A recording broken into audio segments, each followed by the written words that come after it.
The black stripper saved the Korean Mafia boss's mother. Now he wants her forever. Kristin Petrella's knees hit the wet concrete hard enough to bruise. She didn't care. The old woman in front of her wasn't breathing. 60, maybe 70 years old, collapsed right there on the sidewalk outside the Pink Velvet Lounge in downtown Atlanta. 2:47 a.m. The bouncer was yelling something about calling 911, but Kristin was already moving. She ripped off her jacket, the cheap faux fur she wore over her work clothes when she walked to her car, and shoved it under the woman's head. Tilted her chin back. Started compressions. Kristin was still wearing the silver bodysuit from her last set. Glitter on her cheekbones. 6-inch heels she'd kicked off somewhere behind her. 30 compressions. 2 breaths. 30 compressions. 2 breaths. Come on, she whispered. Come on, come on, come on. 3 black SUVs screeched to a stop at the curb. Men poured out. 6 of them. All in dark suits. All with the kind of faces that made the bouncer step back inside and lock the door. The tallest one pushed through. Tattoos crawled up his neck. A dragon's tail disappeared under his jaw. He looked at his mother on the ground. Then he looked at Kristin. What happens when the most dangerous man in Atlanta decides you belong to him? If you're watching right now, hit that subscribe button and drop a comment telling me where you're tuning in from. Let's begin. The ambulance took 11 minutes to arrive. Kristin didn't stop compressions until the paramedics physically pulled her off. By then, her arms were shaking so bad she could barely stand. Someone had thrown a blanket over her shoulders. She didn't know who, and she sat on the curb watching them load the old woman onto a stretcher. The woman was breathing now. Shallow but steady. Kristin's hands were trembling. Adrenaline crash. She'd seen it happen to other girls at the club after bad nights. Never felt it herself until now. You. She looked up. The tall one. The one with the dragon tattoo curling up his neck like it was trying to escape his collar. He stood over her, blocking out the red and blue lights from the ambulance. Up close, he was terrifying. Not because he was ugly. The opposite. His face was all sharp angles and cold precision. Korean features, clean-shaven, hair pushed back from his forehead like he'd been running his hands through it. His eyes were black. Not dark brown. Black. And they weren't looking at her like she was a person. They were looking at her like she was a problem he needed to solve. What's your name? He asked. His voice was calm. Too calm. The kind of calm that made Kristin think of nature documentaries. The way a predator goes still right before it strikes. Kristin, she said. Her voice came out steadier than she expected. Kristin Petrella. You work here. It wasn't a question. He'd already looked at the club behind her. Already done the math. Black woman in a silver bodysuit at 3 in the morning outside a strip club. Not exactly a mystery. Yeah, she said. I work here. He reached into his jacket. Kristin's whole body went rigid. She'd grown up in Bankhead. She knew what it meant when men in suits reached into their jackets. But he didn't pull out a gun. He pulled out a business card. Black card. White text. Just a phone number. No name. My mother, he said. You saved her life. Kristin didn't take the card. I did CPR. Anyone would have done it. No. His jaw tightened. They wouldn't have. He said it with such certainty that Kristin felt something cold move through her chest. Like he knew something about people that she didn't. Or maybe like he knew exactly the same thing, and he was just surprised to find an exception. The hospital will need a statement from you, he said. About what happened before she collapsed. What she was doing. If she said anything. She didn't say anything. She just. Kristin closed her eyes, trying to remember. She was walking. Slow. I was coming out the side door after my shift. She stopped, put her hand on her chest, and then she went down. That's it. You saw her before she fell. For like 2 seconds. But you saw her. Kristin opened her eyes. Yeah, I saw her. He held the card out again. This time, he didn't wait for her to take it. He reached down, picked up her hand, and pressed the card into her palm. His fingers were cold. His grip was firm without being aggressive. Controlled, like everything else about him. Someone will contact you tomorrow, he said. There will be compensation. I don't want. This is not a negotiation. He turned and walked toward the ambulance. One of his men opened the back door for him, and he climbed in beside the stretcher. The doors closed. The ambulance pulled away. Kristin sat there on the curb barefoot, wearing a glittery bodysuit under a shock blanket, holding a black business card with no name on it. Behind her, the bouncer finally unlocked the door. Yo, Chris, he called out. His voice was shaky. You know who that was? She looked down at the card. No, she said. That's Wen Cheng. The bouncer said the name like it burned his mouth. His family runs half the ports on the East Coast. Shipping. Gambling. Other stuff nobody talks about. Korean mob. The real deal. Kristin's stomach dropped. And you just gave his mama mouth-to-mouth, the bouncer continued. Girl, you either the luckiest person in Atlanta or the unluckiest. I ain't figured out which one yet. Kristin looked at the ambulance lights disappearing down Peachtree Street. Neither had she. She didn't sleep that night. She went home to her apartment in College Park, a one-bedroom she shared with nobody because she'd learned a long time ago that roommates brought drama and drama brought trouble. The walls were thin. The AC unit rattled. The carpet smelled like the last tenant's cigarettes no matter how many times she shampooed it. But it was hers. First and last month's rent, paid in cash, no cosigner needed. She showered off the glitter. Changed into sweats and an old Spellman hoodie that didn't belong to her anymore. It was her mother's from before. She made instant noodles because that's what was in the cabinet. She sat on the floor with her back against the couch and stared at the black business card she'd left on the coffee table. The phone number stared back. She didn't call it. At 6:15 a.m., someone knocked on her door. Kristin froze with the noodle cup halfway to her mouth. Nobody knocked on her door. She didn't have friends who visited. She didn't have family who checked in.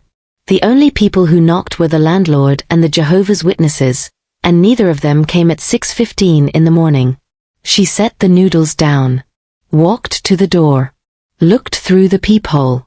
A woman, Asian, mid-40s, wearing a gray suit that probably cost more than 3 months of Kristin's rent. Her hair was pulled back in a bun so tight it looked painful. She was holding a leather folder. Kristin opened the door but kept the chain on. Miss Petrella? The woman's voice was clipped. Professional. My name is Helen Yu. I'm Mr. Cheng's personal attorney. It's 6 in the morning. Mr. Cheng is aware of the hour. He asked me to express his apologies for the inconvenience. She didn't sound apologetic. May I come in? No.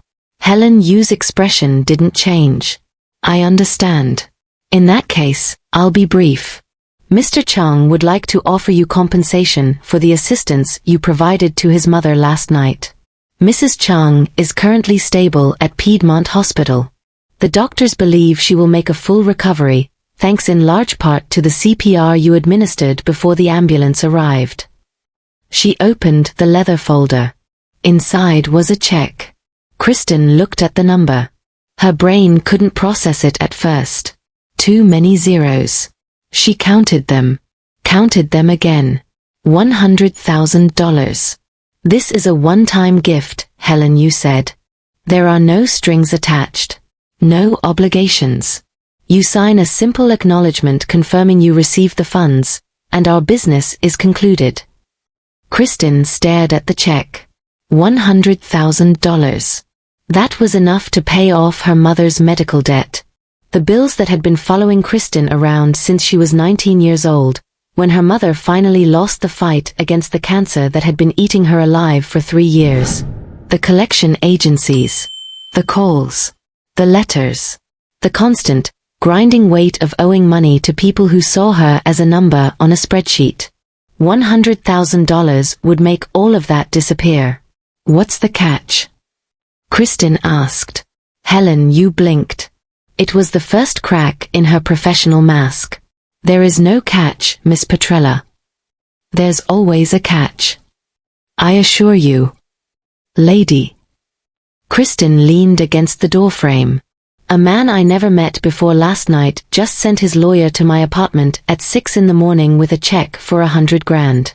A man who, according to the bouncer at my job, runs the Korean mob on the East Coast. So I'm gonna ask you again. What's the catch? Helen, you was quiet for a moment. Then, for the first time, something that looked almost like respect flickered across her face. Mr. Cheng's mother is very important to him, she said carefully. More important than his business. More important than his reputation. She's the only family he has left. His father passed away 8 years ago. He has no siblings. No wife. No children. Mrs. Cheng is everything.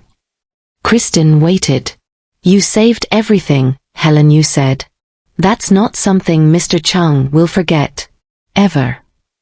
She held out the check again. There's no catch, Miss Petrella. But I won't lie to you. Once you enter Mr. Cheng's awareness, it's very difficult to leave it. He pays his debts. All of them. Whether people want him to or not. Kristin looked at the check. She thought about her mother's medical bills. She thought about the look in Wen Cheng's black eyes when he'd pressed that card into her hand. She thought about what it meant to owe nothing to anybody. And she thought about what it might mean to have somebody like Wen Cheng feel like he owed something to her. I need to think about it, she said. Helen, you nodded. She slipped the check back into the folder. Of course. Take all the time you need. She reached into her jacket and pulled out another business card, this one white with black text. Her name. Her number. A law firm address in Buckhead. When you've made your decision, call me directly. Day or night. She turned and walked down the hallway toward the stairs. Kristin closed the door. Locked it. Put the chain back on. She stood there for a long time, staring at the white business card in her hand. Then she looked at the black one still sitting on her coffee table. 2 cards. 2 doors. She had a feeling that whichever one she opened, her life was never going to be the same. 3 days passed. Kristin went back to work. What else was she supposed to do? The rent was due in 2 weeks. Her phone bill was already late. The check from Wen Cheng's lawyer was still sitting in the leather folder on her kitchen counter, and signed untouched. She couldn't stop thinking about it. $100,000. Just sitting there. Enough to change everything. But Kristin had learned something growing up in Bankhead, something her mother had drilled into her before the cancer took her voice and then her life. Nothing in this world is free. Every gift comes with a price. Sometimes you pay it up front. Sometimes you pay it later. But you always pay. So she went to work. The Pink Velvet Lounge wasn't the worst club in Atlanta. It wasn't the best either. It sat somewhere in the middle, clean enough to avoid getting shut down, rough enough that the girls kept pepper spray in their lockers. Kristin had been dancing there for 4 years, ever since she dropped out of nursing school because she couldn't afford tuition and her mother's chemo at the same time. She was good at it. Not because she loved it, she didn't, but because she understood something that a lot of the younger girls hadn't figured out yet. The job wasn't about being sexy. It was about making men feel like they were special. Like they mattered. Like someone in the world saw them. Kristin could do that in her sleep. Wednesday night. Slow crowd. She was on stage 2, working through a Rihanna mix, when she saw him. Not Wen Cheng. One of his men. He was sitting in the back corner, alone at a table meant for 4. Dark suit. Clean haircut. Hands folded in front of him like he was waiting for a business meeting. He wasn't watching her dance. He wasn't watching anyone dance. He was just there. Kristin finished her set, collected her tips, walked backstage. Yo, Chris. Diamond, real name Keisha, was touching up her lipstick at the mirror. You see that Asian dude in the corner? I saw him. He's been here every night since Friday. Just sits there. Orders water. Tips the waitresses like $50 each. Doesn't talk to nobody. Kristin pulled on her robe. He's watching me. Girl, I know. Diamond turned around. What did you do? Nothing. You sure? Because men like that don't show up at strip clubs to drink water. And they definitely don't sit in the corner for 3 nights straight watching one girl unless she did something. Kristin thought about the old woman on the sidewalk. The chest compressions. The black business card. I saved someone's life, she said quietly. Diamond's eyebrows shot up. Whose? His boss's mother. His boss's. Diamond stopped. Her face changed. Wait. Is this about that Mafia dude? The one Marcus was talking about the other night? Wen something. Wen Cheng. Jesus Christ, Kristin. Diamond grabbed her arm. The Korean mob. Are you serious right now? I didn't know who she was. She collapsed outside. I did CPR. That's it. That's it? Girl, that man probably has people killed before breakfast. And you've got his little soldier sitting in our club watching you like you're on a damn surveillance camera. Kristin pulled her arm free. I didn't ask for any of this. Well, you got it anyway. Diamond lowered her voice. What does he want from you? I don't know. You haven't talked to him? To any of them? His lawyer came by. Offered me money. A lot of money. I didn't take it. Diamond stared at her. You didn't take the money? No. From the Korean Mafia. I didn't want to owe anybody anything. Diamond laughed. It wasn't a happy sound. Baby, you already owe them something. You saved his mama's life. In their world, that means he owes you. And men like that? They don't like owing people. It makes them uncomfortable. So either he pays you off and you take the money like a smart person, or he finds another way to balance the scales. What other way? Diamond shook her head. I don't know. And I don't want to find out. Take the money, Chris. Whatever he's offering, take it. Then move. Far away. Change your name if you have to. Kristin looked toward the stage door, thinking about the man in the corner. I don't run, she said. Then you're dumber than I thought. Thursday night, the man was back. Same corner. Same table. Same water. Kristin decided she was done pretending not to notice.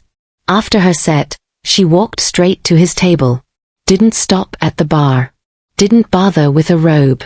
Just crossed the floor in her heels and her stage outfit. Gold this time 2-piece, catching the light with every step, and sat down across from him without asking permission. He didn't look surprised. Up close, he was younger than she'd expected. Late 20s, maybe. A thin scar ran through his left eyebrow. His hands were rough, calloused in a way that suggested manual labor, not desk work. You've been watching me, Kristin said. Yes. For 3 nights. Yes. Why? He considered the question, took a sip of his water, set the glass down carefully. Mr. Cheng asked me to ensure your safety. My safety. You refused his gift. That concerned him. Concerned him how? He wondered if you were afraid. If someone had threatened you. If you needed protection that money couldn't provide. Kristin leaned back in her chair. Nobody threatened me. I just don't take money from strangers. Mr. Cheng is not a stranger. You know who he is. Knowing who someone is and actually knowing them are 2 different things. The man tilted his head slightly, studying her. That is an unusual perspective. I'm an unusual person.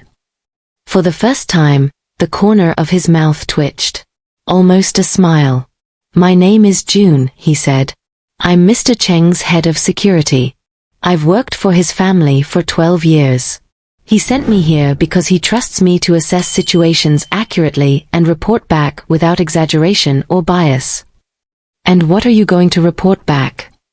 June was quiet for a moment. That you are not afraid, he said finally. That you are not easily bought. And that you are exactly as interesting as he suspected. Something cold moved through Kristin's chest. Interesting. Mr. Cheng does not offer that kind of money to strangers. Not ever. When his lawyer returned with the check and signed, he was surprised. He asked me to find out why. And now you know. Now I have a theory. Which is? June stood up. He buttoned his jacket, placed $100 bill on the table, far more than his water cost. You have been taking care of yourself for a very long time, Miss Petrella. You do not trust easy money because you have never had easy money. You do not trust powerful men because powerful men have never given you a reason to trust them. And you do not take gifts because, in your experience, gifts always come with invisible strings. Kristin didn't respond. But Mr. Cheng is not like other powerful men, June continued. He does not offer strings. He offers debts. And a debt in our world is sacred. It must be repaid. Completely. Without conditions. He paused. He owes you his mother's life. Until that debt is settled, he will not rest. That is not a threat, Miss Petrella. It is simply the truth. He turned and walked toward the exit. Kristin watched him go. When she got home that night, there was a black envelope slipped under her door. No name on it. No return address. Inside was a single sheet of paper with a handwritten message. I am not asking you to trust me. I am asking you to let me repay what I owe. Name your price. Anything. Everything. It will be done. Wen Cheng. Below the signature was a phone number. The same one from the black business card. Kristin read the note 3 times. Then she did something she hadn't done in years. She prayed. Not to God exactly. She'd stopped believing in God when her mother died in a hospital bed, in pain, surrounded by machines that couldn't save her and doctors who couldn't explain why a good woman had to suffer so much just to leave the world. She prayed to her mother instead. Mama, what do I do? This man, I don't know what he wants from me. I don't know what I want from him. I'm scared, but not of him. I'm scared of myself. I'm scared of what happens if I let someone in. I've been alone so long, I don't remember how to be anything else. No answer came. It never did. But Kristin sat on her floor with the note in her hands, and for the first time in a long time, she let herself wonder what it would feel like to not carry everything alone. Friday morning, she made a decision. She wasn't going to take the money. She wasn't going to run. And she wasn't going to hide. She was going to meet him. Face to face. On her terms. In a public place. She picked up her phone and dialed the number on the black card. It rang twice. Yes. His voice. Low. Calm. That same dangerous stillness she remembered from the night on the sidewalk. Mr. Cheng. This is Kristin Petrella. Silence.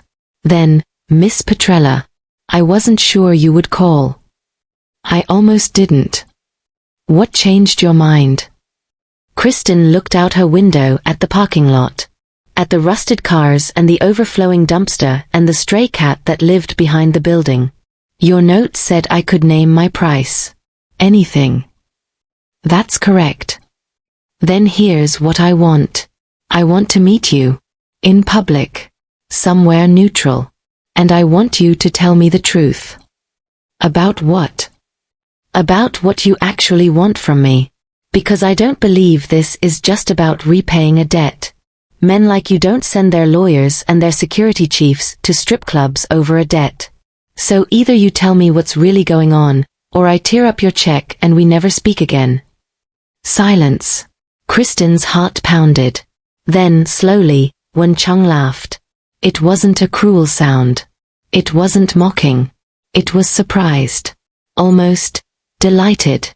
"You are extraordinary," he said quietly. "Do you know that?" "Is that a yes or a no?" "It's a yes, Miss Petrella.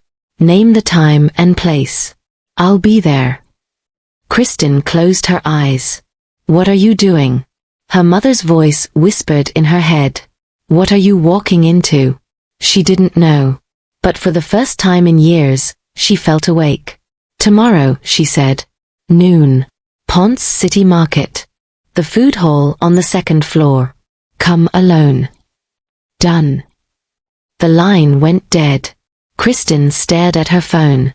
Tomorrow, she would sit across from the most dangerous man in Atlanta and demand the truth.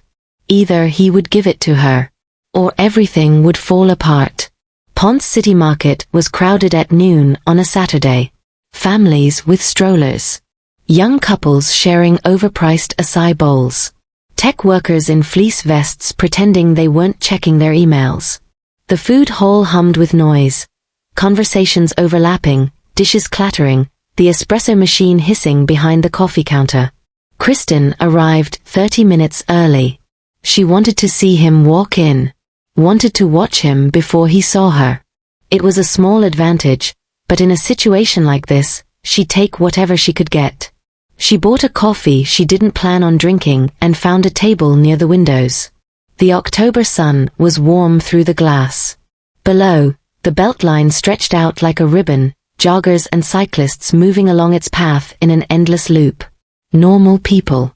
Living normal lives. Kristin wondered what that felt like.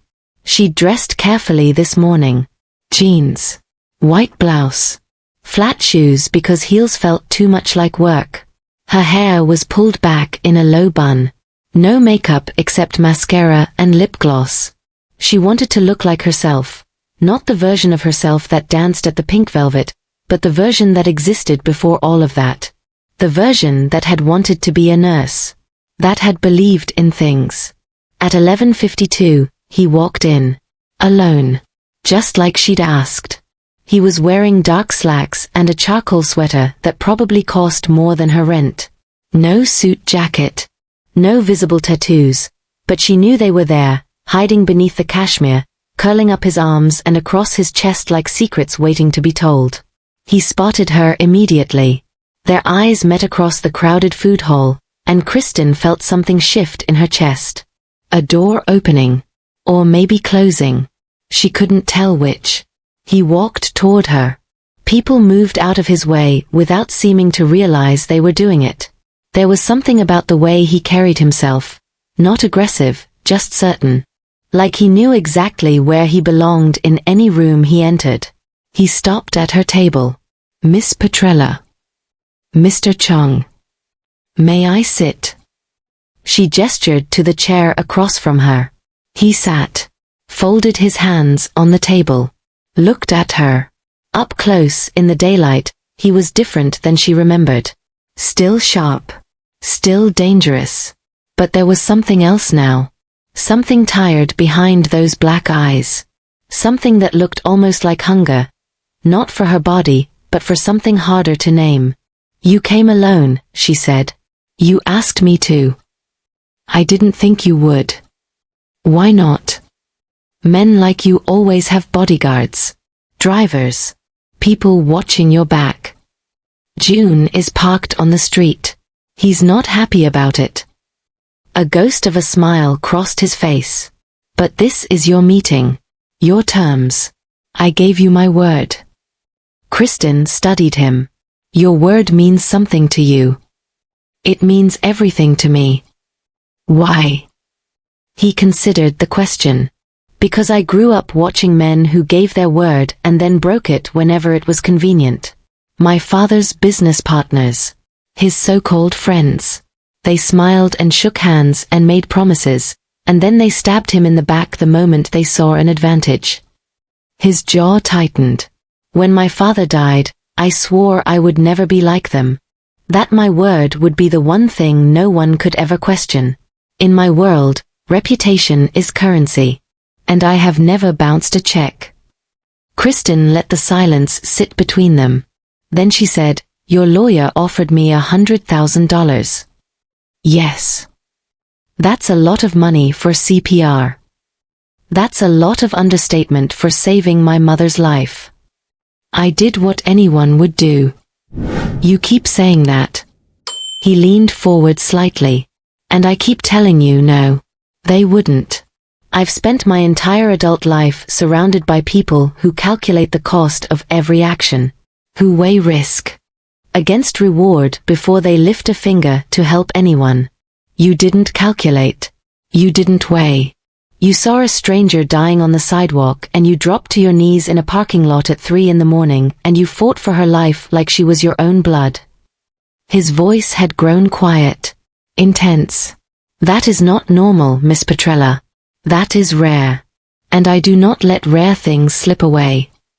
Kristin's heart was beating too fast. She forced herself to breathe. "So that's what this is about? You think I'm some kind of rare commodity? Something to collect?" "No." He shook his head. "I think you're someone who deserves more than what life has given you. And I think I'm in a position to provide it." "Provide what?" "Whatever you need. Whatever you want. Money. Security. Opportunity. A way out of that club and into something better." He paused. "I had you investigated. I know about your mother. The medical debt. Nursing school. I know why you're dancing instead of working in a hospital like you wanted. I know what you've sacrificed. What you've survived." Kristin's stomach dropped. "You had me investigated?" "Yes." "Without my permission?" "Yes." She should have been angry. Part of her was. But a bigger part of her was something else. Something she didn't want to examine too closely. "That's a violation," she said quietly. "It is. I won't apologize for it. In my position, information is survival. I needed to understand who you were before I sat across from you. Before I made you an offer." "An offer?" "Yes." He held her gaze. "I want to pay off your mother's medical debt. All of it. I want to pay for you to finish nursing school, wherever you want to go. I want to set up a trust that ensures you never have to worry about money again. And I want nothing in return." Kristin stared at him. "Nothing," she repeated. "Nothing." "That's not possible. There's always something." "There's nothing." He spread his hands. "No contract. No obligations. No expectation that you'll ever see me again or speak to me again. You saved my mother's life. This is how I repay that debt. Once it's done, we're even. You walk away free. And if I say no? Then I'll find another way. I'll donate to a charity in your name. Fund a scholarship at your mother's church. Build a community center in Bankhead. Something. Anything. The debt must be paid, Miss Petrella. The only question is how." Kristin picked up her coffee. Set it down again without drinking. "You're serious." "I've never been more serious about anything in my life." "Why? Why does it matter so much?" For the first time, Wen Cheng looked away. His gaze drifted to the window, to the beltline below, to the normal people living their normal lives. "My mother is dying," he said quietly. Kristin went still. "Not from the heart attack. The doctors say she'll recover from that. But she has cancer. Pancreatic. Stage 4. They found it 8 months ago. She refused treatment. Said she'd lived long enough. Said she was ready to see my father again." His hands tightened on the table. "That night, the night you found her, she'd left the house without telling anyone. She does that sometimes. Goes walking in the city, visiting places she used to go with my father. I think she was looking for a place to die. Somewhere that meant something to her. His voice was controlled. Steady. But Kristin could hear the cracks beneath the surface. When June called me, when he told me she'd collapsed, I thought it was over. I thought I'd lost her. The entire drive to the hospital, I was preparing myself to say goodbye. To be alone in the world for the first time in my life. He looked at her. And then they told me someone had given her CPR. That a stranger had kept her heart beating until the ambulance arrived. That because of that stranger, she was alive. Still dying, but alive. With more time. Time I wasn't supposed to have. Kristin's throat was tight. You gave me time, Miss Petrella. You gave me weeks. Maybe months. Every conversation I have with her from now until the end. Every meal, every memory, every chance to say the things I never said, that's because of you. So when I tell you that I owe you a debt, I need you to understand what I mean. I don't owe you money. I owe you something that money can't buy. And the only way I know how to repay it is to give you something that money can. He fell silent. Kristin sat with his words. Let them sink in. She thought about her own mother. About the months of chemo and radiation. About the hospital bills that arrived like clockwork, each one a reminder of everything they couldn't afford. About the night her mother finally stopped breathing, and how Kristin had been alone in that room, holding her hand, whispering prayers to a God she didn't believe in anymore. She thought about what she would have given for more time. Okay, she said quietly. Wen Cheng blinked. Okay. I'll take the money. For the debt. For nursing school. She swallowed. But I have conditions. Name them. I want to meet your mother. I want to see that she's okay. That she's real. That this isn't some elaborate game I don't understand. He nodded slowly. Done. And I don't want this to be the end. He went still. I don't mean, she shook her head. I'm not asking for anything romantic. I'm not that naive. But you said your mother is dying. You said you're going to be alone. And I know what that feels like. I know what it's like to watch someone you love disappear and to have no one left when it's over. She met his eyes. So if you want to repay your debt, here's how. Don't just give me money and walk away. Check in. Once in a while. Make sure I'm okay. And let me make sure you're okay too. Wen Cheng stared at her. For a long moment, he didn't speak. Then, slowly, something changed in his face. The mask slipped. Just for a second. And underneath it, Kristin saw something she hadn't expected. Fear. Not of her. Not of what she was asking. Fear of wanting it. Fear of letting himself hope for something he'd never allowed himself to want. You would do that? He asked. You would willingly stay in contact with someone like me? Someone like you? A criminal. A killer. A man who has done things that would make you never want to look at me again. Kristin held his gaze. I grew up in Bankhead, Mr. Cheng. I've known criminals my whole life. Some of them were monsters. Some of them were just people trying to survive in a world that didn't give them many choices. She paused. I don't know which one you are yet, but I'm willing to find out. The noise of the food hall faded away. For a moment, it was just the two of them, sitting across a small table. Two strangers who understood something about loss and loneliness that most people never would. My mother would like you, Wen Cheng said finally. She always wanted me to find someone who would tell me the truth. Does anyone tell you the truth? No. Not anymore. Not since my father died. He smiled, a real smile this time, small and sad and genuine. Perhaps that's about to change. He reached into his pocket, pulled out a phone, typed something. Tomorrow evening. 7 o'clock. My mother's house. I'll send a car for you. He looked up. She makes incredible dumplings. And she will absolutely interrogate you about every aspect of your life. Fair warning. Despite everything, Kristin felt herself smile. I can handle interrogation. I believe you can, Miss Petrella. He stood, extended his hand. Until tomorrow. She shook it. His grip was firm, warm. Call me Kristin, she said. Something flickered in his eyes. Then call me One. He turned and walked away. Kristin watched him disappear into the crowd. Her coffee had gone cold. She didn't care. The car arrived at 6:30.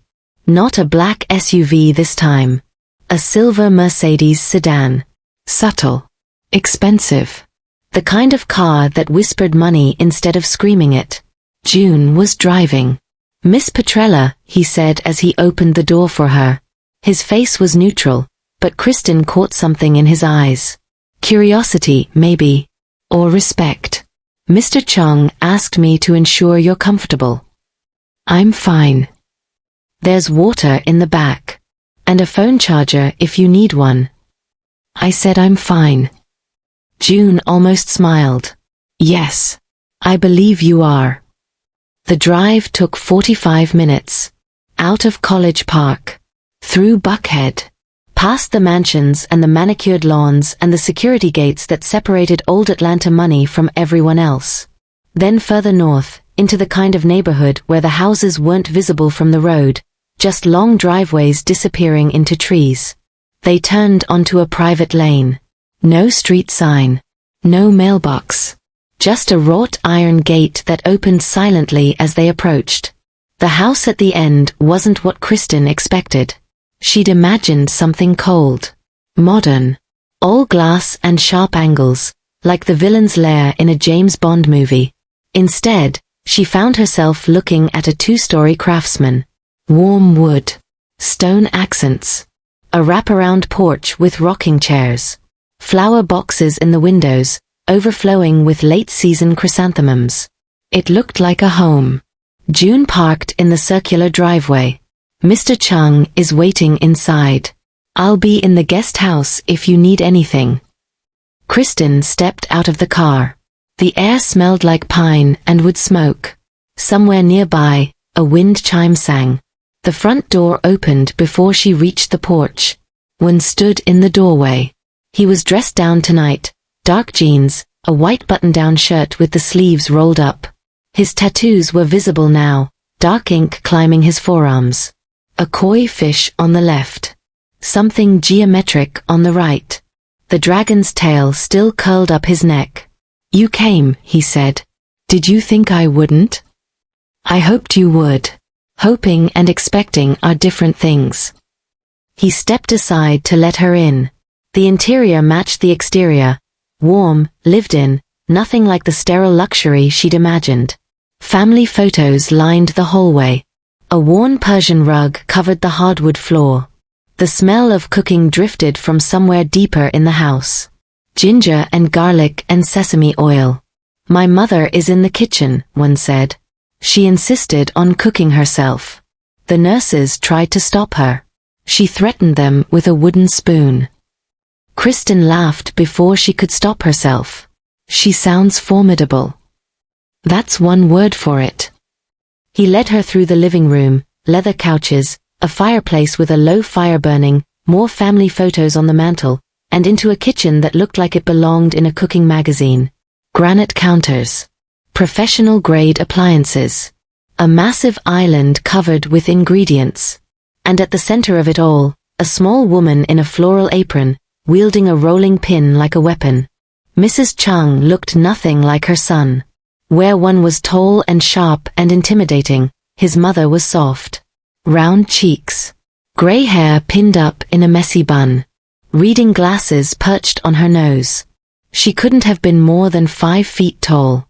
But her eyes were exactly like Wen's. Black and deep and seeing everything. She looked up as they entered. Set down the rolling pin. Wiped her hands on her apron. Then she crossed the kitchen, took Kristin's face in both hands, and studied her like a jeweler examining a diamond. So, Mrs. Cheng said. Her accent was thick, but her English was clear. You are the one who saved my life. Sure.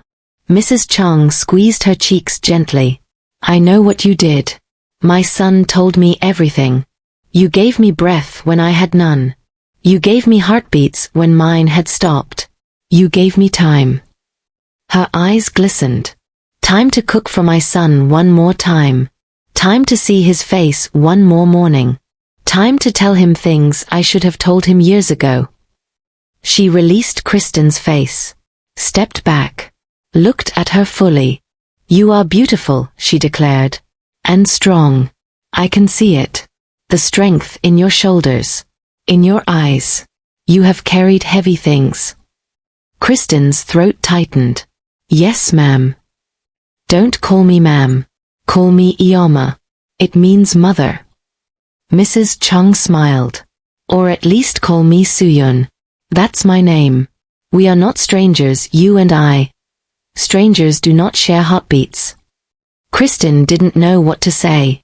She had prepared herself for an interrogation, for suspicion, for the protective hostility of a mother evaluating a threat to her son. She had not prepared for kindness.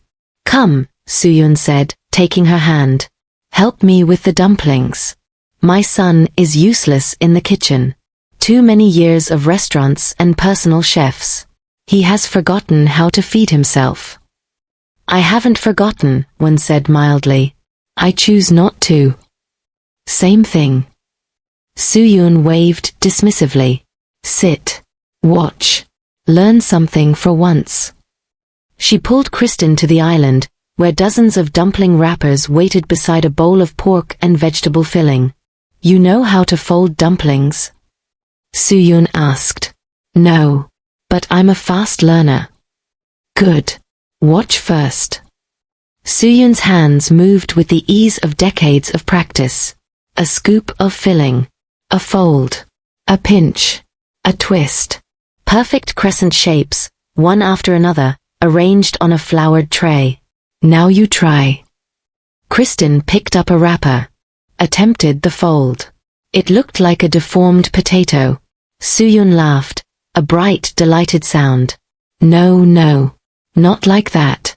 Here. She repositioned Kristin's fingers. Guided her through the motion. Gentle. Not too much pressure. The wrapper is delicate. You must respect it. The second attempt was better. The third was almost recognizable as a dumpling. See? Suyun beamed. Fast learner. I knew it. Wen watched from the counter, a glass of water in his hand. He didn't speak. He didn't need to. The expression on his face said everything. A mixture of wonder and something that looked almost like longing. Kristin caught his eye. He looked away quickly. They worked in comfortable silence for a while. Suyun hummed an old Korean folk song. Kristin focused on her dumplings, gradually improving with each one. Wen eventually joined them, taking over the task of boiling water and preparing the dipping sauce. Tell me about yourself, Suyun said eventually. My son's investigator gave him a file, but files are cold. They don't capture the soul. I want to know who you are, not what you've done. Kristin set down a dumpling. What do you want to know? Everything. Suyun smiled. But start with your mother. My son said you lost her. I can see it in you, the grief. It never fully leaves. It just becomes part of who you are. Kristin was quiet for a moment. Her name was Denise, she said finally. She was a teacher. 3rd grade. She loved those kids like they were her own. When she got sick, parents from her school organized meal trains for us. Fundraisers. Prayer groups. People she barely knew showed up to help. She swallowed. She taught me that kindness isn't about what you get back. It's about who you are when no one's watching. Suyun nodded slowly. She sounds like a good woman. She was the best woman I've ever known. And your father? Never knew him. He left before I was born. My mother raised me alone. Then she was even stronger than I imagined. Soo-yoon reached over and squeezed Kristin's hand. You come from strong women. I can see that. It is in your bones. They finished the dumplings. Soo-yoon supervised while Wen pan-fried them until they were golden on the bottom and steaming from the top. They ate at a round table in a sunroom overlooking a garden that had been put to bed for winter. The meal was simple. Dumplings, rice, pickled vegetables, a clear soup with tofu and green onions. Nothing fancy. Nothing expensive. It was the best food Kristin had eaten in years. You're not what I expected, she said to Soo-yoon between bites.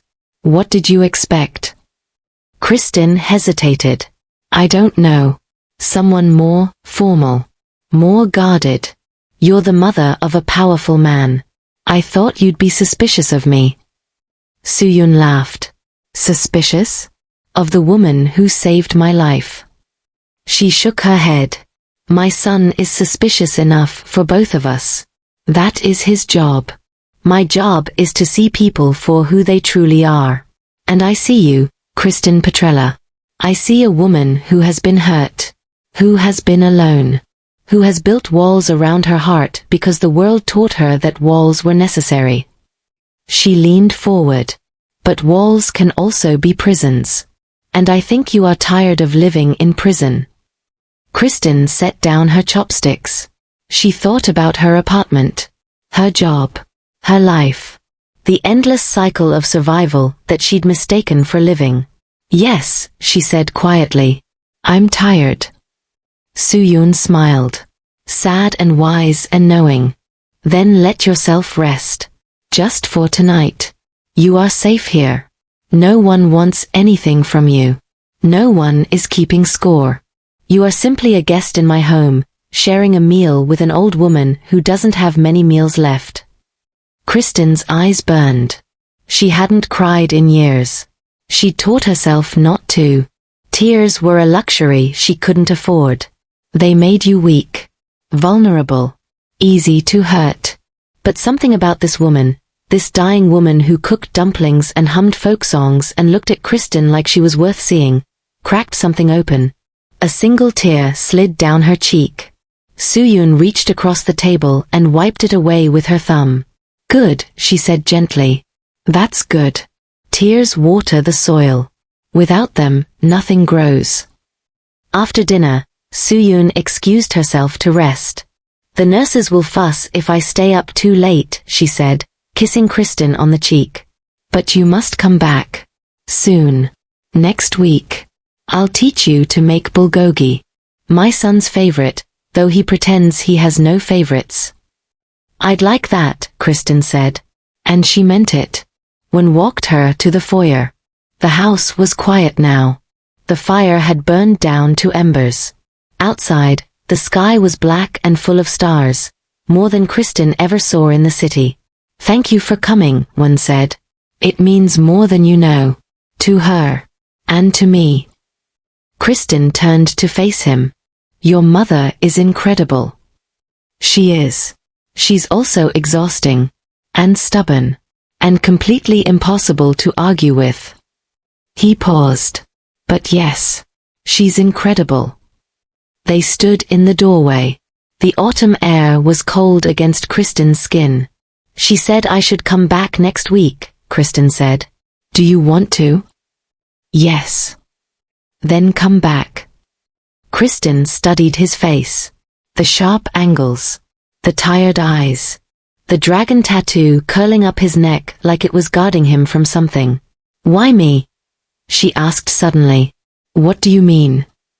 You said you had me investigated. So you know everything about me. My background. My job. My life. You know I'm not anyone special. Not rich.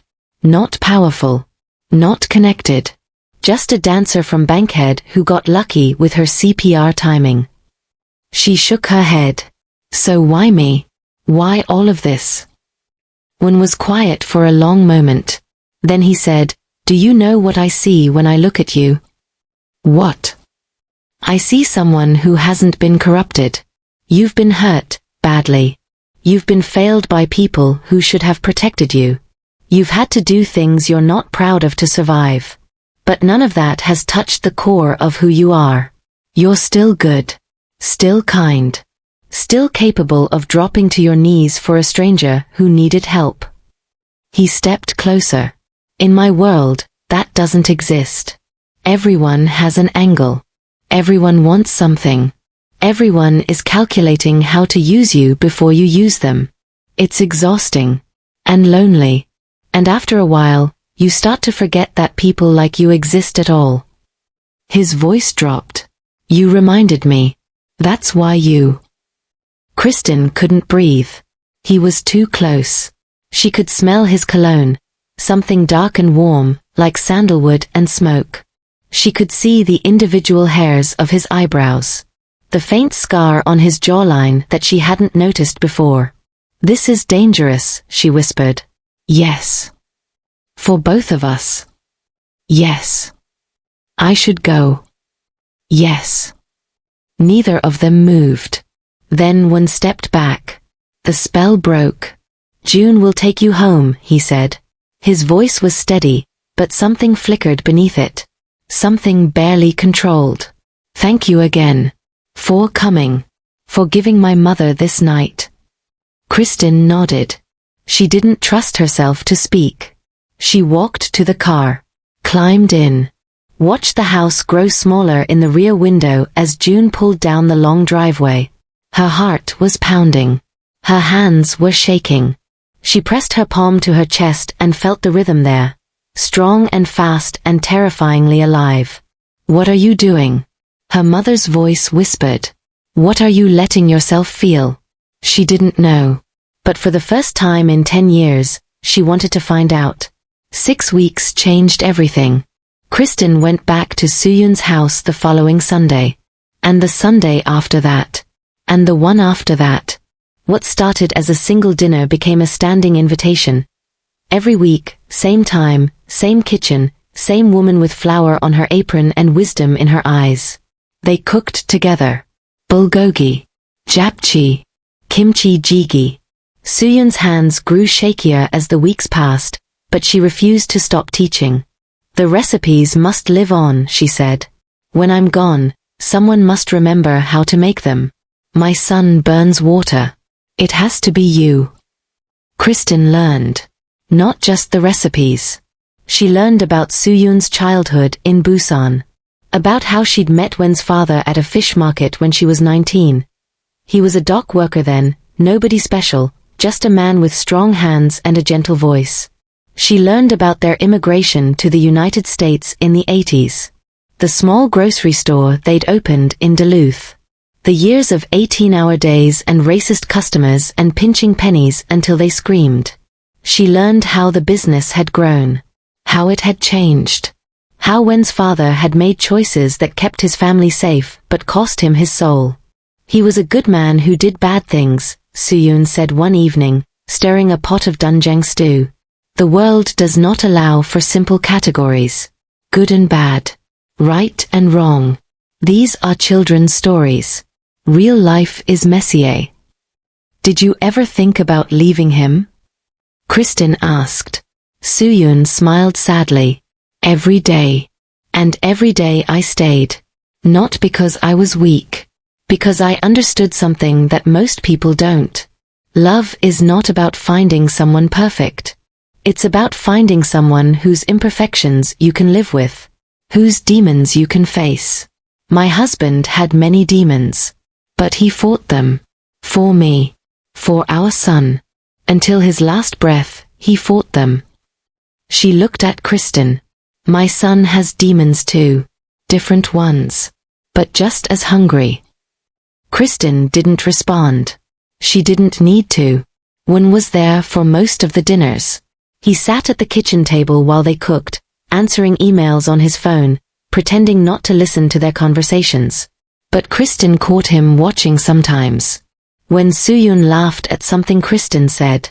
When Kristin successfully folded a dumpling without guidance. When the two of them fell into the easy rhythm of women who had become friends. He never interrupted. Never inserted himself. just observed, like a man watching something precious that he was afraid to touch. After dinner, he walked her to the car. Every time, they talked about nothing important at first, the weather, the traffic, a movie Kristin had seen. But gradually, the conversations deepened. He told her about his father's death. A heart attack, like his mother's, but this one had been fatal.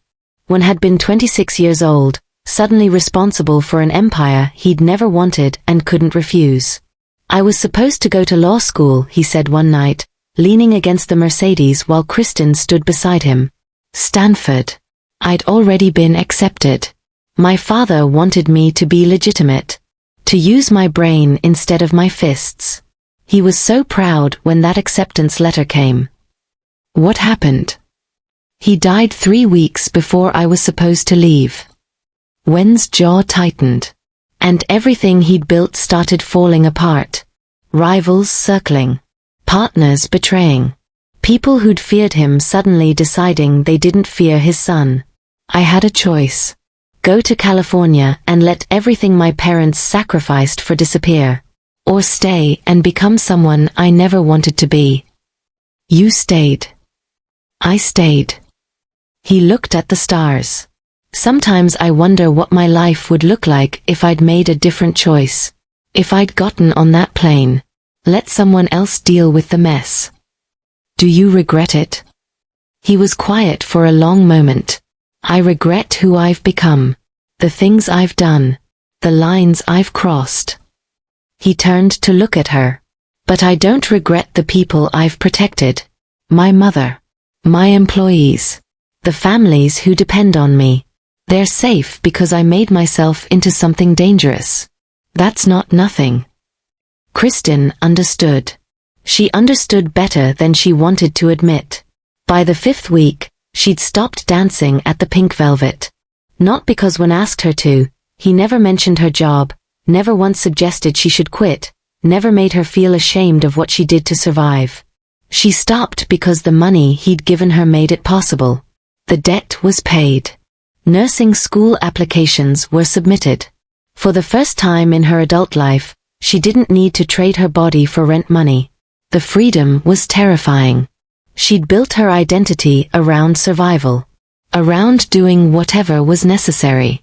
Without that pressure, she didn't know who she was supposed to be. Diamond called her the night she gave Marcus her 2 weeks' notice.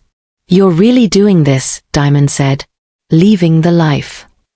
I'm really doing this. Because of him. Kristin hesitated. Not just because of him. Because of me.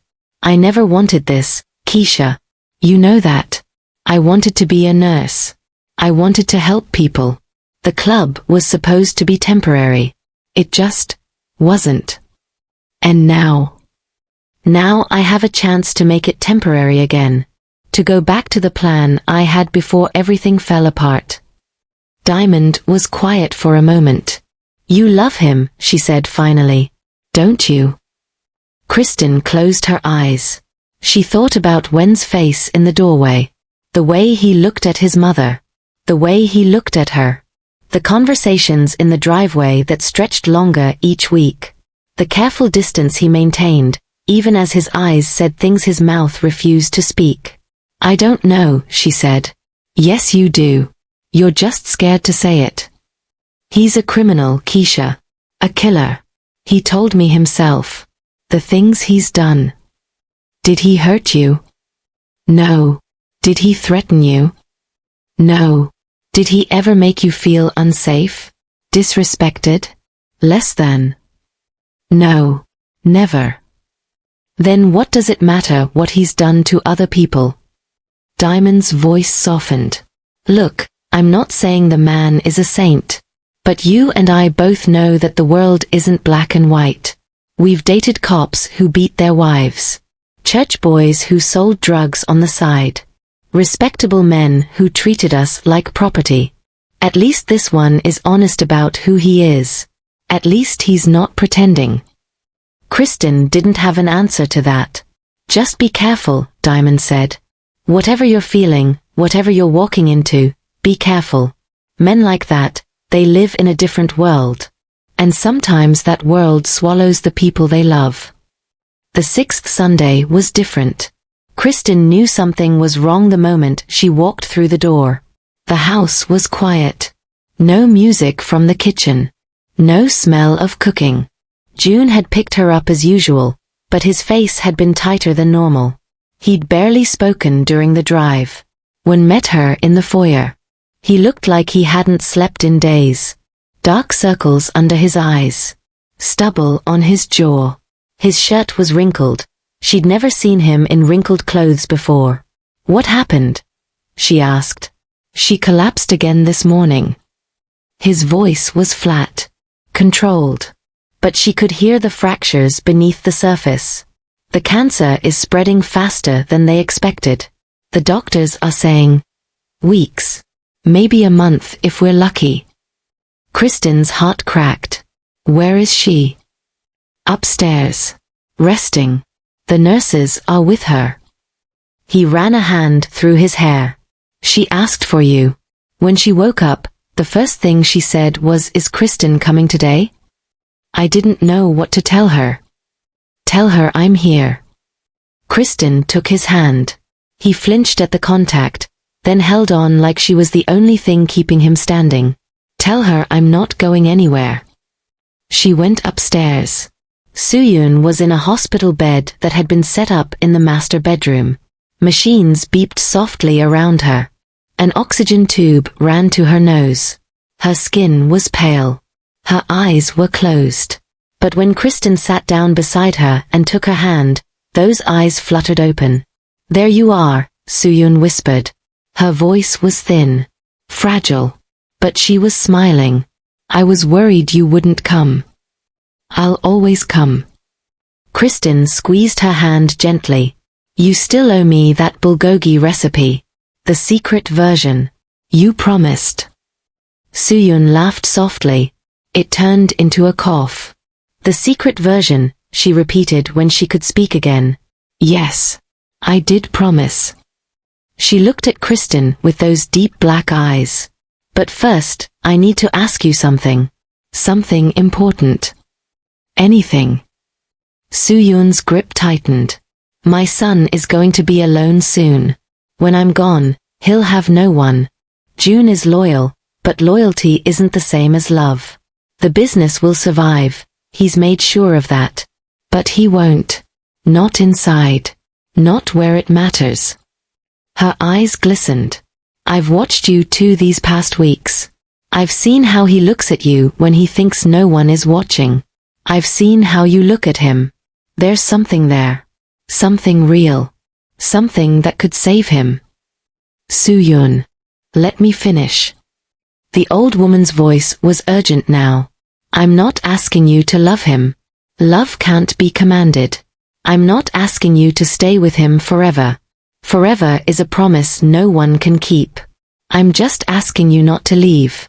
Not yet. Not until he learns that he doesn't have to carry everything alone." Tears were streaming down Kristin's face. "He's so strong," Soo-yoon continued. "So capable. Everyone looks at him and sees power, danger, control. They don't see the boy who cried when his dog died. The teenager who read poetry when he thought no one was watching. The man who sits by my bed every night and holds my hand because he's terrified of losing me." She lifted her hand and touched Kristin's cheek. "You see him. The real him. I know you do. That's why I'm asking." Her voice cracked. "Please. Don't let my son disappear. Don't let him become nothing but the monster the world expects him to be. He's so much more than that. He just needs someone to remind him." Kristin couldn't speak. She leaned forward and pressed her forehead to Soo-yoon's hand. "I won't leave," she whispered. "I promise. I won't leave." Soo-yoon exhaled slowly. "Good." Her voice was fading. The effort of speaking had drained her. "Now, the secret to the bulgogi. Listen carefully. I'll only say this once." Kristin laughed through her tears. She listened. She memorized every word. And when Soo-yoon finally drifted off to sleep, Kristin stayed by her side, holding her hand, watching her breathe. Downstairs, she could hear Wen pacing. Back and forth. Back and forth. A man waiting for the world to end. Soo-yoon died on a Tuesday. Kristin was there when it happened. She'd been spending most nights at the house by then, sleeping in the guest room down the hall from the master bedroom. Wen had offered. She'd accepted. Neither of them pretended it was about anything other than what it was, waiting. The nurses rotated in shifts. The machines hummed their steady rhythms. Soo-yoon drifted in and out of consciousness, sometimes lucid enough to joke about the hospital gown she hated, sometimes lost in memories that Kristin couldn't follow. She talked about Busan. About the smell of the ocean. About her mother's hands kneading dough in a kitchen that no longer existed. She talked about her husband. Called him by name, Jin-ho, and sometimes reached for him in the empty air beside her bed. She talked about Wen as a child. How he used to catch fireflies in mason jars and release them at dawn because he couldn't bear to watch them die. How he'd once punched a boy twice his size for making fun of a girl with a stutter. How he'd cried for 3 days when he realized his father wasn't just a businessman. He was so innocent, Soo-yoon murmured one night, her eyes fixed on something Kristin couldn't see. So gentle. I tried to protect that. I failed. You didn't fail, Kristin said. He's still gentle. He just hides it. Soo-yoon smiled. You see it. Good. Don't let him hide it from you. Promise me. I promise. It was one of many promises Kristin made in those final days. Promises she intended to keep. The last morning, Soo-yoon woke up clear. Her eyes were bright. Her voice was strong. She asked for tea, the green tea she loved, the expensive kind when imported from Korea. She asked for the curtains to be opened so she could see the garden one more time. She asked to speak to her son alone. Kristin waited in the hallway. She could hear the murmur of voices through the door but couldn't make out the words. At one point, she heard something she'd never heard before. Wen crying. Not loud. Not dramatic. Just a single broken sound. Like something inside him had finally shattered after holding together for too long. The door opened 20 minutes later. Wen's face was wrecked. Red eyes. Wet cheeks. He didn't try to hide it. He just looked at Kristin and said, "She wants to see you now." Kristin went in. Soo-yoon was propped up against the pillows, the morning light making her look almost translucent. She was smiling. Peaceful. Like someone who had made her peace with what was coming. "Sit with me," she said. Kristin sat. "I've said my goodbyes to my son. Now I need to say mine to you." Soo-yoon. "Sure." The old woman reached for her hand. Her grip was weak but warm. "Let me talk. I don't have much time left, and there are things I need you to hear." Kristin nodded, tears already building behind her eyes. "I have lived a complicated life," Soo-yoon said slowly. "I have loved a complicated man. I have raised a complicated son. I have seen things that would break most people. Done things I'm not proud of. Made choices that kept me awake at night for years." She paused. Gathered her strength. "But I am not sorry. For any of it. Because every choice, every mistake, every moment of pain, it all led me here. To this bed. To this morning. To you sitting beside me, holding my hand." Her eyes found Kristin's. "You are not an accident. Do you understand? You are not random. Out of everyone in the world who could have been on that sidewalk that night, it was you. A woman with a good heart and gentle hands and the training to save my life. That is not coincidence. That is fate." Kristin's tears spilled over. She didn't bother wiping them. "I was supposed to die that night," Soo-yoon continued. "I had made my peace with it. I was ready to see Jin-ho again. But the universe had other plans. It sent you. And in sending you, it gave me 6 more weeks with my son. 6 more weeks to say the things I should have said years ago. To cook with a woman who reminded me of myself when I was young. To watch my son fall in love for the first time in his life. Kristin's breath caught. He's not, we're not. Don't. Soo-yoon squeezed her hand. Don't lie to a dying woman. I've watched you two circle each other for weeks. Both too afraid to say what you feel. Both too wounded to trust that something good could happen to you. She smiled. But good things can happen. Even to people like us. Even in a world as dark as ours. Love finds a way. It always does. You just have to let it. Kristin couldn't speak. Her throat was too tight. Her heart was too full. I'm asking you one last thing, Soo-yoon said. Not as a dying wish, that would be manipulative, and I'm too old for manipulation. A ghost of a smile crossed her face. I'm asking you as one woman to another. As a mother who loves her son. As a friend who has grown to love you. She lifted Kristin's hand and pressed it to her heart. Give him a chance. A real chance. Not because you owe him. Not because I asked. But because I've seen the way you look at him when you think no one is watching. I've seen the hunger in your eyes. The hope you're trying to kill because you're terrified of being disappointed again. Her voice was fading now. Her energy draining. Don't kill it. Feed it. Let it grow. See where it takes you. She closed her eyes. That's all I ask. The rest is up to you. Kristin leaned forward and kissed her forehead. Thank you, she whispered. For everything. For the recipes. For the stories. For treating me like family when you didn't have to. Soo-yoon smiled without opening her eyes. You are family, she murmured. You just don't know it yet. She died 3 hours later. Quietly. Peacefully. Holding her son's hand on one side and Kristin's on the other. The machines flatlined. The nurses came. There was a flurry of activity that Kristin barely registered. Calls being made, paperwork being signed, people in uniforms moving through the house with practiced efficiency. Kristin stayed by the bed. She couldn't move. Couldn't process. Couldn't do anything except stare at the woman who had become something like a mother to her in such a short time. Wen stood on the other side of the bed. His face was blank. Empty. The grief had already passed through him during those 20 minutes alone with his mother, and now there was nothing left but hollow exhaustion. I need to make arrangements, he said finally. His voice was mechanical. The funeral. The announcements. There are protocols. In my world. Things that must be done a certain way. Kristin looked at him. What can I do? He shook his head. Nothing. June will handle the logistics. I just need to. He trailed off. Looked around the room like he didn't recognize it. I need to be alone for a while.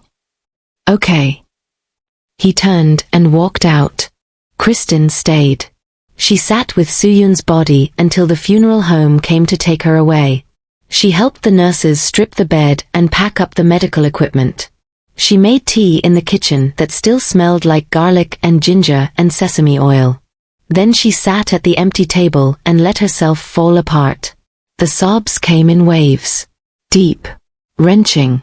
The kind of grief she hadn't allowed herself to feel since her own mother died. She cried for Soo-yoon. For her mother. For all the women she'd lost. For all the love she'd been afraid to accept. She cried until she had nothing left. Then she wiped her face, washed her hands, and started cooking. Wen found her 4 hours later. She was standing at the stove, finishing a pot of doenjang stew. The kitchen was full of containers. Bulgogi marinating in the refrigerator, kimchi fried rice cooling on the counter, dumplings arranged on trays waiting to be frozen. What are you doing? He asked. He looked like a ghost. Pale. Disheveled. His shirt was untucked. His feet were bare. Cooking, Kristin said. Your mother taught me. I figured. People will be coming. For the funeral. Someone needs to feed them. Wen stared at the containers. The stove. The evidence of hours of work. You didn't have to do this. I know. You could have left. Gone home. You've done more than enough. I know. He walked closer. Stopped on the other side of the island. Why didn't you? Kristin set down her spoon. Turned to face him. Because you shouldn't be alone right now. Because your mother asked me not to leave. Because, she stopped. Took a breath. Because I don't want to leave. Not yet. Maybe not ever. And I'm scared to say that out loud because the last time I let myself want something, the universe took it away. Wen was very still. My mother, he said slowly. What did she say to you? In those last minutes? She told me to give you a chance. A real chance. Kristin met his eyes. She told me she'd seen the way I look at you. The way you look at me. She said love finds a way. Even in a world as dark as ours. Wen closed his eyes. She was always meddling, he whispered. Even on her deathbed. Trying to fix everyone's lives but her own. She loved you. I know. His voice cracked. I know she loved me. That's why this hurts so much. He opened his eyes. They were wet. I don't know how to do this, he said. I don't know how to grieve. I don't know how to let someone in. I've spent my entire adult life building walls, keeping people at arm's length, making sure no one could ever hurt me the way losing my father hurt me. And now my mother is gone, and I'm alone, and I don't know how to be anything other than alone. Kristin walked around the island. She stopped in front of him. Close enough to touch. You're not alone, she said quietly. Not anymore. Not unless you want to be. I don't want to be. His voice was barely audible. But I'm dangerous, Kristin. The life I live, the things I've done, you don't know. You can't know. If you stayed, if we tried to build something real, you'd be in danger. Constantly. Forever. I have enemies. People who would use you to hurt me. People who wouldn't hesitate to. I grew up in Bankhead. Kristin cut him off. I've been dancing in strip clubs since I was 21. I've dealt with drunk men and handsy customers and gang members who thought they owned me because they threw some money on a stage. I've been robbed. Threatened. Followed home. I've had a gun pointed at my face twice. She stepped closer. I'm not naive. I'm not fragile. And I'm not afraid of your world. I'm only afraid of one thing. What? Wasting more time being alone when I don't have to be. She reached up and touched his face. He flinched. Leaned into her palm. Your mother was right, Kristin said. About all of it. I see you. The real you. Not the monster. Not the Mafia boss.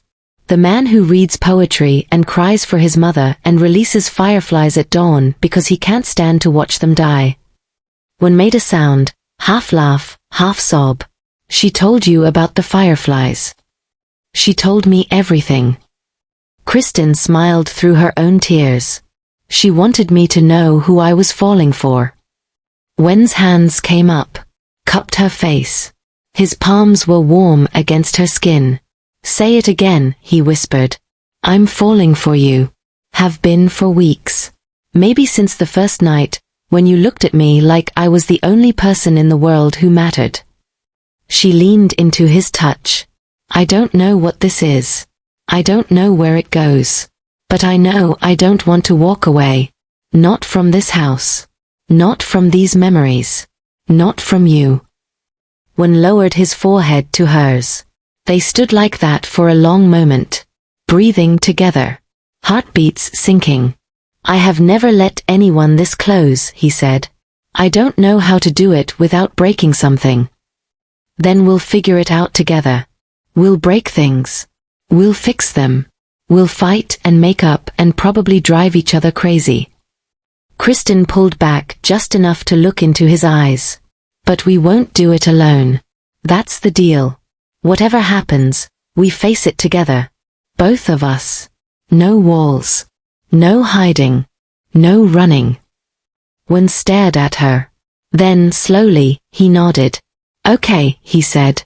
Okay. Okay. He took a shaky breath. Together. No walls. No hiding. No running. Kristin smiled. And for the first time since Suyun died, Wen smiled too. It was small. Fragile. The smile of a man who was terrified to hope. But it was real. And that was enough. The funeral was 3 days later. Kristin had never seen anything like it.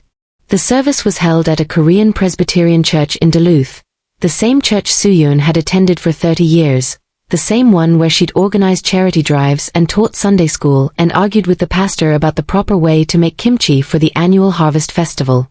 Over 400 people came. They filled every pew, lined the walls, spilled out into the parking lot, where speakers had been set up so everyone could hear the service. Old Korean women in black dresses, young men in expensive suits, families with children, business owners, restaurant workers, people from every corner of Atlanta's Korean community, and others too. Men with hard faces and harder eyes. Men who stood at the back of the church and watched the doors instead of the altar. Men who bowed deeply when one walked past and murmured condolences in Korean that Kristin couldn't understand. His world. On full display. Kristin sat in the front row, beside a space that one had insisted she occupy. She wore a simple black dress she'd bought the day before. No jewelry except her mother's ring. A thin gold band that Denise had worn until the day she died. June sat on her other side. Stoic. Watchful. His hand never far from his jacket. The service was long. Conducted mostly in Korean, with occasional translations for the non-speakers in attendance. Hymns were sung. Scripture was read. The pastor spoke about Suyun's faith, her generosity, her unwavering devotion to her family. Then Wen stood up.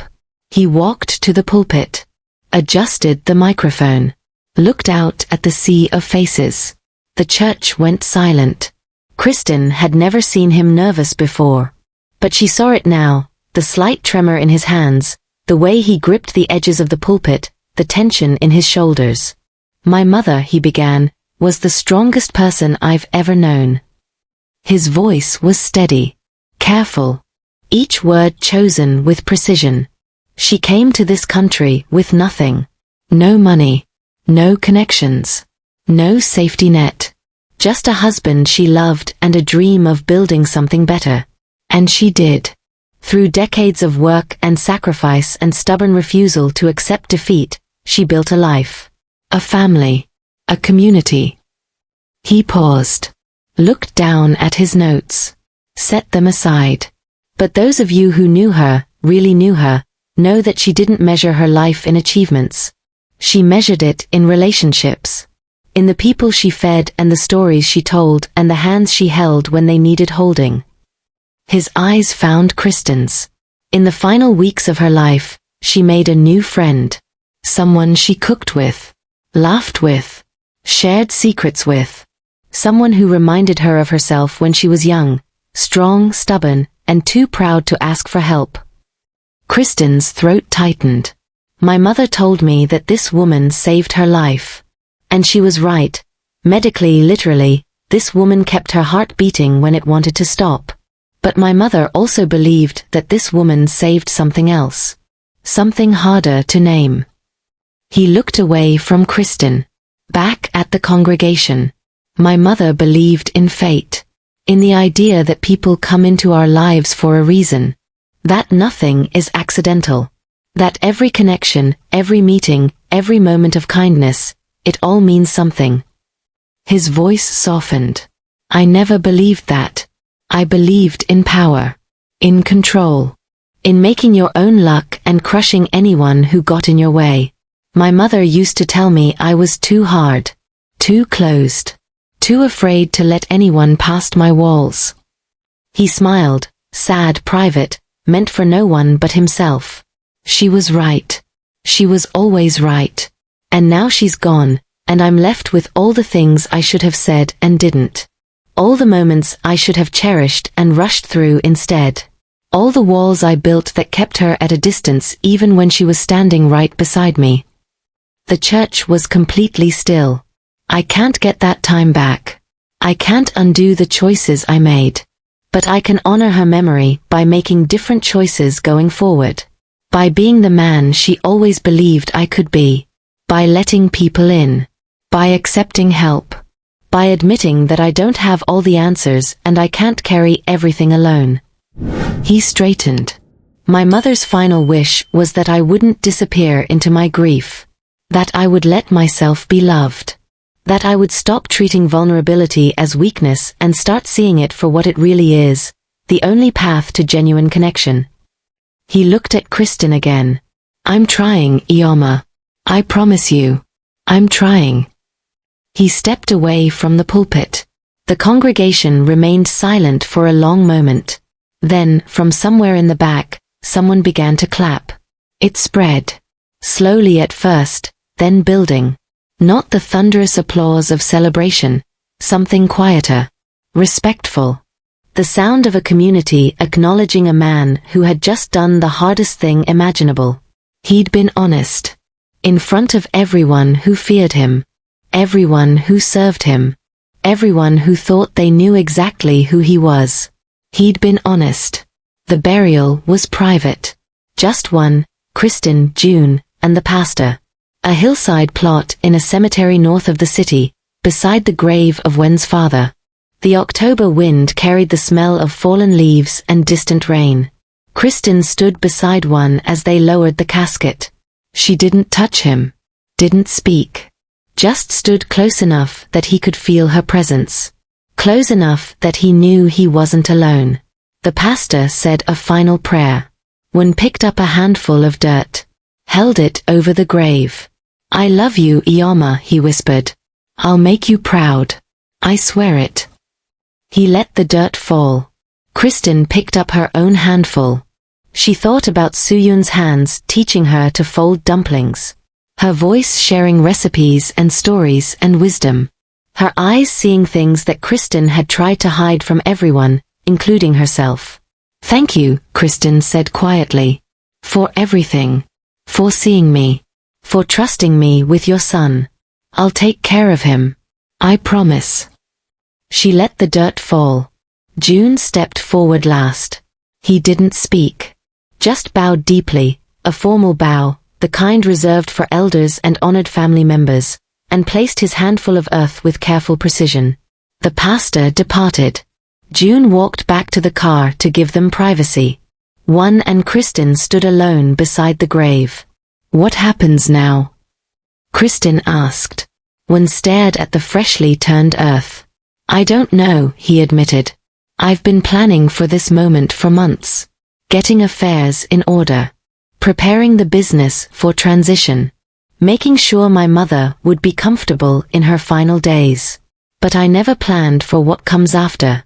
I never let myself think about the after. And now I have to figure out who I am without her. He turned to look at Kristin. Who we are. If there's even a we. If you still want that after seeing, he gestured vaguely at everything. The funeral. The crowds.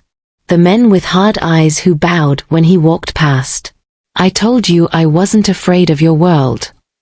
Seeing it is different than hearing about it. Maybe. Kristin stepped closer. But I didn't see anything today that changed my mind. I saw a community that loved your mother. I saw people who respect you. I saw a man who stood up in front of 400 people and admitted he was wrong about how he's been living his life. She took his hand. That's not a monster, Wen. That's a man trying to be better. His fingers intertwined with hers. I don't know how to be in a relationship, he said. I've never had one. Not a real one. There have been arrangements, transactions, women who wanted my money or my power or the thrill of being with someone dangerous. But nothing real. Nothing that mattered. I've never had a real relationship either, Kristin admitted. Never let anyone close enough. Never trusted anyone not to leave.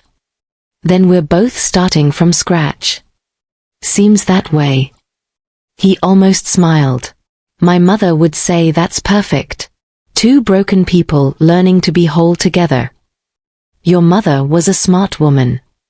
She was. He looked at the grave one more time. She was the smartest person I've ever known.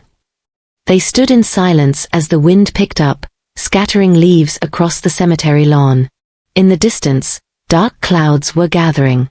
The rain that had been threatening all morning was finally coming. I should tell you something, Wen said finally. What? I'm making changes. To the business. To my life. Things I've been thinking about for years but never had the courage to act on. Kristin waited. I'm stepping back from the operational side. The things that keep me up at night. The things that would put you in danger if we're together. He chose his words carefully. I'm transitioning into legitimate businesses. Shipping. Real estate. Investments. Things that won't require me to make the kinds of choices I've been making. Can you do that? Just walk away. Not walk away. Transition. It will take time. Years, maybe. And there will be people who don't like it. Rivals who see it as weakness. Associates who feel betrayed. His jaw tightened. But I've built enough power that I can do it from a position of strength. I can protect what's mine while I build something new. And what's yours? He looked at her. You. If you'll let me. Kristin's heart stuttered. That's a big statement. I know. We've known each other for 6 weeks. I know. This is insane. I know. He stepped closer, cupped her face in his hands. But my mother spent her dying breath telling me not to let fear steal my chance at happiness. And I've been afraid my whole life. Afraid of weakness. Afraid of loss. Afraid of wanting something I couldn't control. His thumbs traced her cheekbones. I'm tired of being afraid. I'm tired of being alone. And I'm tired of pretending that I'm not completely, terrifyingly in love with you. Kristin stopped breathing. You love me. I love you. You barely know me. I know enough. I know you're brave. I know you're kind. I know you stayed when anyone else would have run. I know you held my mother's hand while she died and then spent 4 hours cooking so that I wouldn't have to think about food. I know you look at me and see something worth saving, even when I don't see it myself. His voice dropped. I know that when I'm with you, I feel like I can breathe. And when I'm not with you, I count the hours until I see you again. And I know that's love because I've never felt it before, and it's exactly as terrifying as everyone says it is. Kristin laughed. It came out wet and shaky. You're really bad at romance. I know. I've never done it before.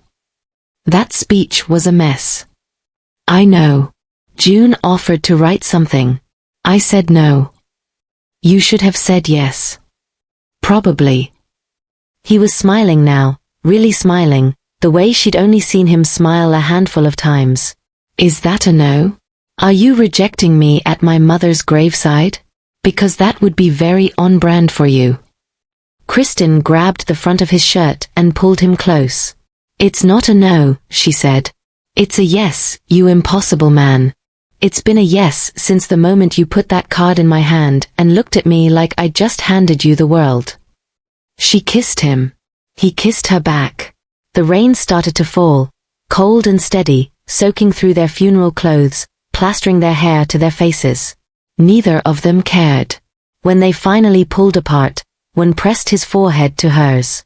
We should get out of the rain, he murmured. Probably. Neither of them moved. My mother is definitely watching this from somewhere and judging our choices. She's probably thrilled. This is exactly what she wanted. She's probably critiquing my technique. She had opinions about everything. Kristin laughed. Properly this time. Full and warm and real. I loved her, she said. I know I only knew her for 6 weeks, but I loved her. She loved you too. Wen pulled back just enough to look at her. Rain streamed down his face. She told me. The night before she died. She said you were the daughter she never had. That if she could have chosen anyone in the world for me, it would have been you. Kristin's tears mixed with the rain. Then let's not disappoint her, she said. She took his hand. They walked back to the car together. June was waiting under an umbrella, his face carefully neutral. But Kristin caught the slight upturn at the corner of his mouth. The barely there nod of approval. Sir, June said as he opened the door. Ma'am. Ma'am. Kristin raised an eyebrow. Since when am I ma'am? Since now. June's expression didn't change, but there was warmth in his voice. Welcome to the family, Miss Petrella. Kristin looked at Wen. He shrugged. June's always been perceptive. She shook her head. Climbed into the car. Let Wen slide in beside her. The rain drummed against the roof as they pulled away from the cemetery. Kristin leaned against Wen's shoulder. He wrapped an arm around her. Neither of them spoke. They didn't need to. 1 year later, Kristin stood at the kitchen island of the craftsman house, rolling out dumpling wrappers with the wooden pin Suyun had used for 40 years. The late afternoon sun streamed through the windows, catching the flower dust floating in the air. Outside, the garden was in full bloom, roses and hydrangeas and the Korean herb Suyun had planted decades ago, still thriving under Kristin's care. She'd moved in 3 months after the funeral. Not because Wen asked her to. Because it felt right. Because the apartment in College Park had started feeling like a waiting room, a place she'd been surviving, not living. Because the craftsman house, with its warm wood and worn rugs and kitchen that still smelled like decades of love, felt like the home she'd never had. Her nursing school acceptance letter was framed on the wall of the study. Emory University. Full scholarship. She'd start in the fall. 3 years of classes and clinicals and late night studying, and then she'd finally be what she'd always wanted to be. A nurse. Someone who helped people. Someone who made a difference. The debt was gone. All of it.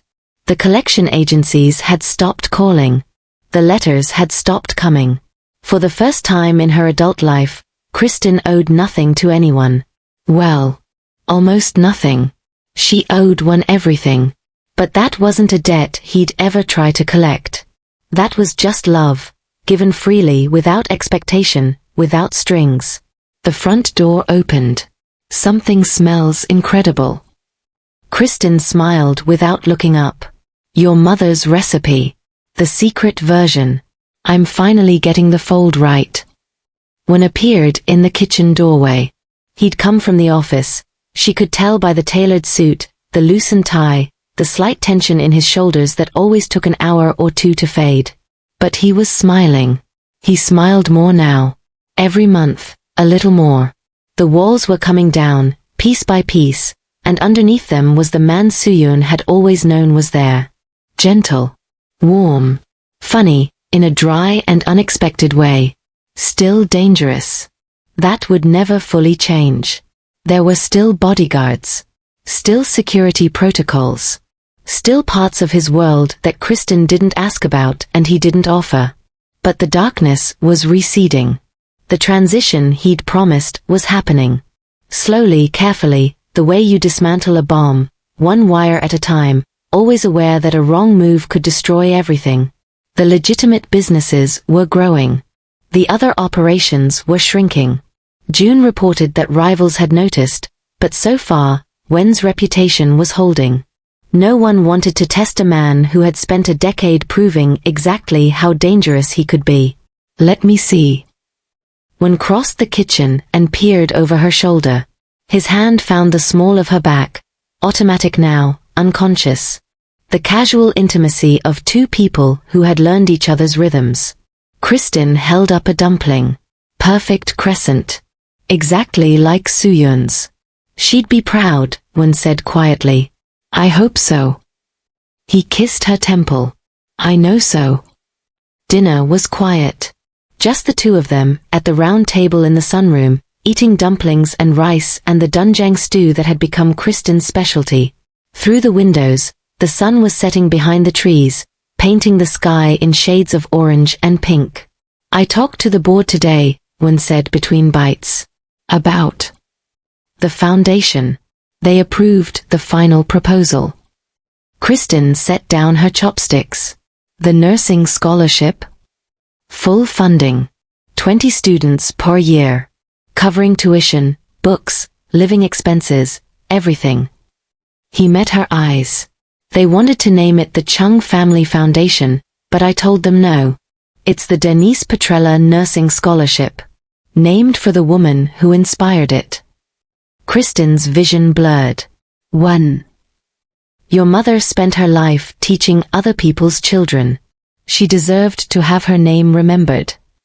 He reached across the table and took her hand. And you deserved to see it happen.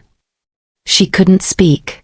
For years, she'd carried her mother's memory like a weight. The medical bills. The guilt of not being able to save her. The feeling that Denise Petrella had lived and died and been forgotten by everyone except her daughter. Now her name would live on. In scholarships.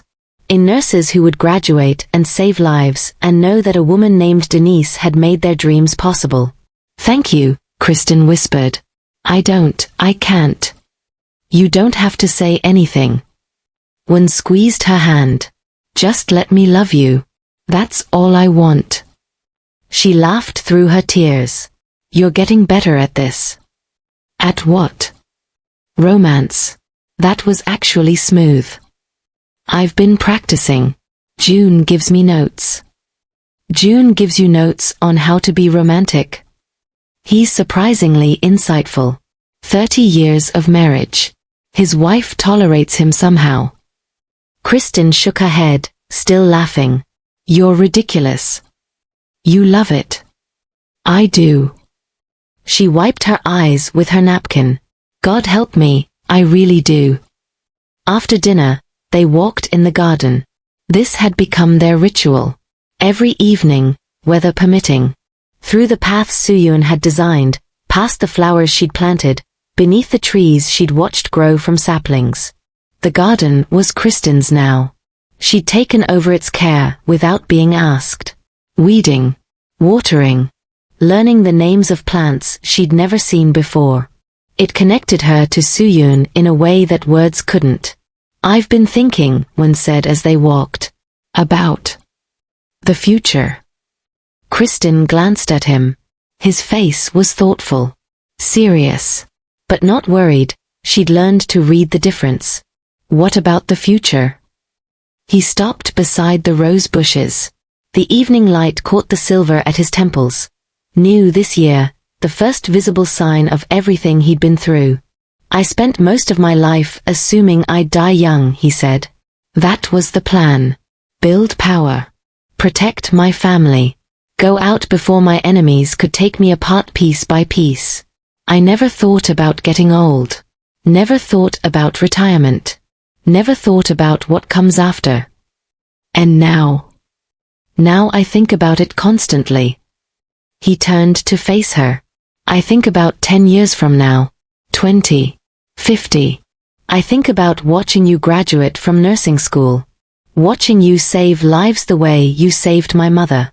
I think about growing old in this house. Cooking your dumplings. Walking in this garden. His voice softened. I think about children. Kristin's heart stopped. Children. Not now. Not soon. But someday. If you want that. If you can imagine that.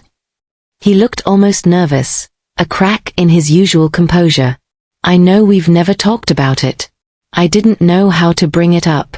But I see you with June's grandchildren when they visit, and I see the way you. Kristin kissed him. Hard. Sudden. Cutting off whatever he was about to say. When she pulled back, he looked dazed. I'll take that as a yes.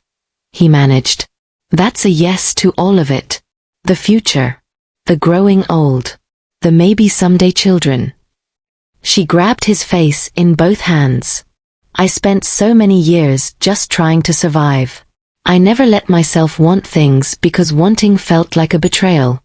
Like I was tempting fate to take everything away again. Her eyes burned. But I want this. I want you. I want this house and this garden and Sunday dinners where I cook your mother's recipes and pretend I'm not crying because I miss her so much. I want to wake up next to you every morning and fight with you about stupid things and make up and do it all over again. I want everything. For the first time in my life, I want everything. Wen's eyes were wet. Then you'll have it, he said. I swear to you. Whatever it takes. Whatever I have to do. You'll have everything. He pulled her close. They stood there in the fading light, wrapped around each other, while the garden bloomed around them and Suyun's spirit smiled down from wherever she was watching. Later that night, Kristin sat at Suyun's vanity in the master bedroom. She'd kept it exactly as the old woman had left it. The perfume bottles. The hairbrush. The framed photo of a young Suyun and her husband on their wedding day, both of them beaming with a joy that had survived decades and distance and death. Kristin looked at herself in the mirror. She barely recognized the woman looking back. Not because she changed physically. She was still the same face, the same eyes, the same body that had carried her through 30 years of life. But something else was different. Something behind the eyes. The fear was gone. Not completely. Not forever. But the constant grinding terror that had defined her existence, the fear of loss, of abandonment, of letting anyone close enough to hurt her, it had faded. Replaced by something warmer. Softer. Hope. She'd almost forgotten what hope felt like. A knock at the door. Come in. Wen entered, freshly showered, wearing the old Stanford t-shirt he slept in, a relic of the life he'd almost lived. He crossed the room and stood behind her, meeting her eyes in the mirror. What are you thinking about? Your mother. He nodded. Didn't ask for more. He understood. She would have loved this, Kristin said.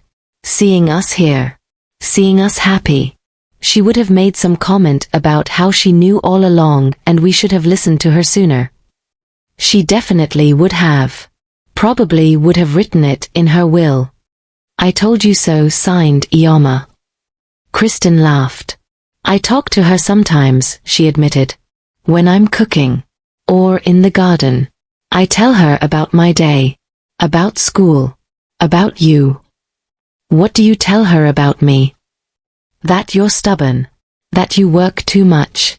That you leave your socks on the floor even though I've asked you 1,000 times to put them in the hamper. I'm working on the socks.